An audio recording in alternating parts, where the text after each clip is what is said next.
Hello friends, ministry of railways railway போர்டில் இருந்து இந்த ஏஎல்பி அசிஸ்டண்ட் லோகோ பைலட் 2025க்கான வேக்கன்சி ஃபில் பண்ணுறதுக்கான நோட்டீஸ் அனௌன்ஸ் பண்ணியிருக்காங்க. சரிங்களா? இந்த வேக்கன்சி எல்லாமே சம்மந்தப்பட்ட ரயில்வே ஆஃபீஸர்ஸ் அந்த போர்டு அப்ரூவ் பண்ணி கொடுத்துருக்காங்க. ஸோ இப்போ ஜோன் வைஸ் எவ்வளோ வேக்கன்சிஸ் இருக்குது, அந்த வேக்கன்சிஸை எப்போ ஃபில் பண்ண போகிறாங்க, அதுக்கான நோட்டிஃபிகேஷன் எப்போ வரும், அது எல்லாமே நான் கிளியராக இந்த வீடியோவில் சொல்கிறேன். இந்த நோட்டீஸை நீங்கள் ஆல்ரெடி பார்த்துருப்பீங்க. சரிங்களா? இதில் ஒரு சில கிளாரிஃபிகேஷன்ஸ் இருக்குது. அது நீங்கள் தொடர்ந்து பார்த்தீங்க அப்படின்னா உங்களுக்கு புரியும்.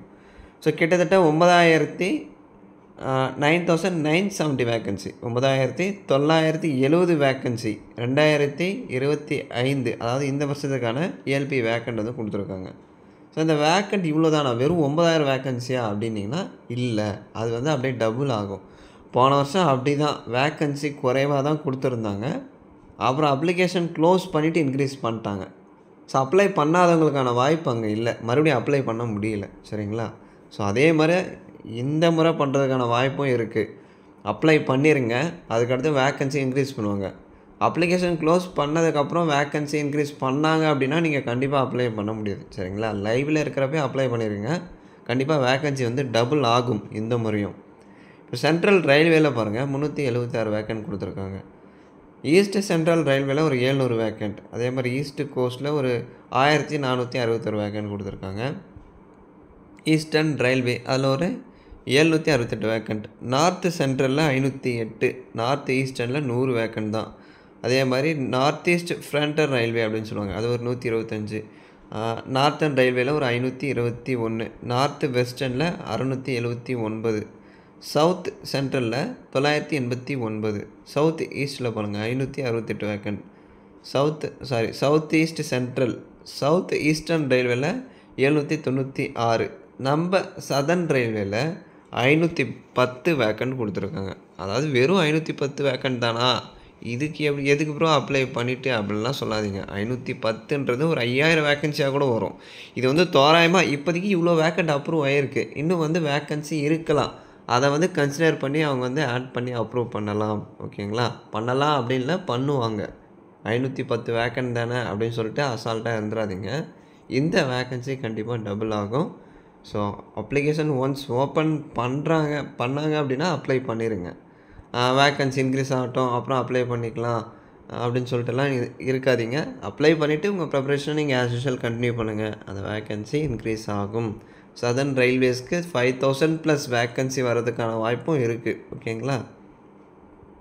இந்த 9,000ன்றது இன்னும் ஒரு 9,000 ஆகும். ஸோ 18,000. ஸோ அந்த 18,000ல் ஒரு 5,000 நம்ம சதர்ன் ரயில்வேஸ்க்கே வரலாம். வெஸ்ட் சென்ட்ரல் ரயில்வேல ஒரு 759. இதில் இன்னொரு டவுட் இருக்கும், ப்ரோ நம்ம சதர்ன் ரயில்வேல மட்டும்தான் அப்ளை பண்ண முடியுமா, வேறு ஜோனுக்கு நம்ம அப்ளை பண்ண முடியாதா அப்படின்னு கேட்டிங்கன்னா அப்ளை பண்ணிக்கலாம். அது உங்களுடைய தனிப்பட்ட விருப்பம்தான். ஆனால் நீங்கள் எந்த ஜோனில் அப்ளை பண்ணுறீங்களோ அங்கே தான் போஸ்டிங் போடுவாங்க. இப்போ சதர்ன் அப்படின்னா நம்மளுக்கு சென்னையில் வரும், நம்மளுக்கு நியராக இருக்கும், அங்கே போய்ட்டு நம்ம ஒர்க் பண்ணிக்கலாம். இதுவே நீங்கள் வேறு ஜோனில் அப்ளை பண்ணுறீங்க, நார்த்து ஜோனில் அப்ளை பண்ணுறீங்க அப்படின்னா நார்த்து சைடில் போட்டுருவாங்க. ஸோ அங்கேயே உங்களுக்கு குவார்ட்டர்ஸ் எல்லாம் இருக்கும், பட் இருந்தாலும் வீட்டுக்கு வர்றது ரொம்ப சிரமமாக இருக்கும். ஸோ நீங்கள் பார்க்க முடியாது. ஸோ நீங்கள் பெஸ்ட்டு சதன்லேயே அப்ளை பண்ணிடுங்க. குவாலிஃபிகேஷனில் போன முறையே நிறைய பேருக்கு டவுட் இருந்துச்சு, அது கிளாரிஃபை ஆகிடுச்சு. 10th+ ஐடிஐ படித்தவங்க அப்ளை பண்ணலாம். இல்லை அப்படின்னா 10th+ டிப்ளமோ முடிச்சிருக்கீங்க அப்படின்னா நீங்களும் அப்ளை பண்ணலாம். ஆர் எனி டிகிரி படித்தவங்க இதுக்கு அப்ளை பண்ணிக்கலாம்.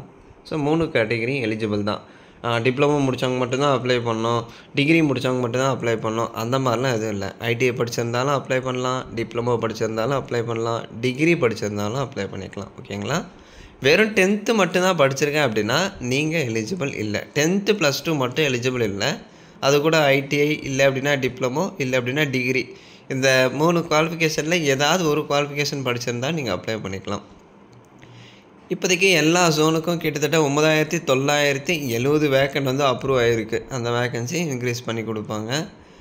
அப்ளிகேஷன் ஃபீஸ் போன மாதிரி தான், போன முறை எப்படி கொடுத்துருக்காங்களோ அதே தான், 500 ரூபா இருக்கும். இதுவே எஸ்சி எஸ்டி ஃபீமேலாக இருக்கீங்க அப்படின்னா 250. அந்த அமௌண்ட்டை நீங்கள் ஃபஸ்ட்டு சிபிடி அட்டன் பண்ணுறப்போ உங்களுக்கு ரீஃபண்ட் பண்ணிடுவாங்க. ஆல்ரெடி நீங்கள் அட்டன் பண்ணியிருந்தால் உங்களுக்கு தெரிஞ்சிருக்கும், அந்த அமௌண்ட் ரீஃபண்ட் ஆகும். ஸோ அப்ளிகேஷனில் உங்கள் பேங்க் டீட்டெயில்ஸ் எல்லாம் நீங்கள் ஃபில் பண்ணுற மாதிரி இருக்கும். நீங்கள் எந்த பேங்க் நம்பர் எந்த ஐஎஃப்சி கோடு வந்து அதில் ஃபில் பண்ணுறீங்களோ அந்த பேங்க் அக்கௌண்ட்டுக்கு தான் வந்து அந்த அமௌண்ட் ரீஃபண்ட் ஆகும். நெட் சென்டருக்கு அப்ளை பண்ணுறப்ப அவங்க அக்கௌண்ட் நம்பர் கொடுத்துடாதீங்க. உங்கள் பேங்க் பாஸ்புக் எடுத்துகிட்டு போங்க.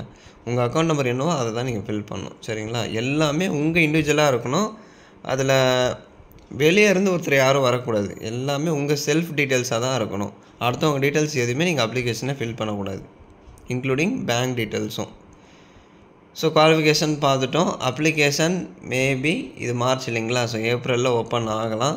ஸோ ஒன்ஸ் ஓப்பன் பண்ணாங்க அப்படின்னா எப்படி அப்ளை பண்ணணும் அதுக்கான வீடியோ நம்ம சேனலில் அப்லோட் பண்ணுறேன். இந்த வேக்கன்சி ஆல்ரெடி பார்த்துருப்பீங்க. குவாலிஃபிகேஷன் சொல்லிவிட்டேன். செலெக்ஷன் ப்ராசஸில் கம்ப்யூட்டர் பேஸ்டு எக்ஸாம், அதாவது CBT 1 இருக்கும், CBT 2 இருக்கும், அடுத்து கம்ப்யூட்டர் ஆப்டி டெஸ்ட் இருக்கும், அடுத்து உங்களுக்கு மெடிக்கல் டாக்குமெண்ட் வெரிஃபிகேஷன் இருக்கும். சரி, டாக்குமெண்ட் வெரிஃபிகேஷன், மெடிக்கல் எக்ஸாம் இருக்கும். சரிங்களா? இதெல்லாம் கிளியர் பண்ணிட்டீங்க அப்படின்னா உங்களுக்கு அப்பாயின்மெண்ட் கொடுத்துருவாங்க. ஃபஸ்ட்டு ஒரு சென்னை எனக்கு ரொம்ப லாங்காக இருக்குது, எனக்கு என்னுடைய நியரர் ரயில்வே ஸ்டேஷனில் எனக்கு ஜாப் அலாட் பண்ண மாட்டாங்க அப்படின்னா ஃபஸ்ட்டு ஒரு 1 இயர் 2 இயருக்கு நீங்கள் அங்கே ஒர்க் பண்ணுற மாதிரி இருக்கும். அதுக்கடுத்து நீங்கள் உங்கள் சுப்பீரியர் கிட்ட சொல்லி, உங்கள் ஹையர் ஆஃபீஸர் கிட்ட சொல்லி ஜாப் வந்து நீங்கள் ட்ரான்ஸ்ஃபர் பண்ணிக்கலாம். ஓகேங்களா? அதுவும் நிறைய சிரமம் இருக்குது. பட் இப்போ எடுத்த உடனே வந்து ட்ரான்ஸ்ஃபர் பண்ண மாட்டாங்க. ஏன் அப்படின்னா உங்களை எந்த இடத்துல அப்பாயின்மெண்ட் பண்ணுறாங்களோ அங்கே தான் வேக்கன்ட் இருக்கும். ஓகேங்களா? அங்கே வேக்கன்சி இருக்கிறதுனால தான் நம்மளாம் அங்கே அப்பாயின்மெண்ட் பண்ணுறாங்க. ஸோ உங்கள் இடத்துக்கு ஒருத்தர் வராங்க, ரெடியாக இருக்காங்க அப்படின்னா உங்களை மேபி உங்கள் நேட்டிவில் வந்து அவங்க ட்ரான்ஸ்ஃபர் பண்ணலாம். இல்லை அப்படின்னா ஒரு குறிப்பிட்ட காலத்துக்கு நீங்கள் அங்கே தான் ஒர்க் பண்ணுற மாதிரி இருக்கும். பட் ட்ரான்ஸ்ஃபர் பண்ணுவாங்க, ஃப்யூச்சரில் ட்ரான்ஸ்ஃபர் பண்ணுவாங்க, உடனே போட மாட்டாங்க. அதுதான். சரி ஃப்ரெண்ட்ஸ், இந்த வீடியோவை நிறைய பேருக்கு ஷேர் பண்ணுங்கள். பிடிச்சிருந்தா ஒரு லைக் கொடுத்து கமெண்ட் பண்ணுங்கள். மறக்காமல் சப்ஸ்கிரைப் பண்ணிடுங்க. தேங்க்ஸ் ஃபார் வாட்சிங்.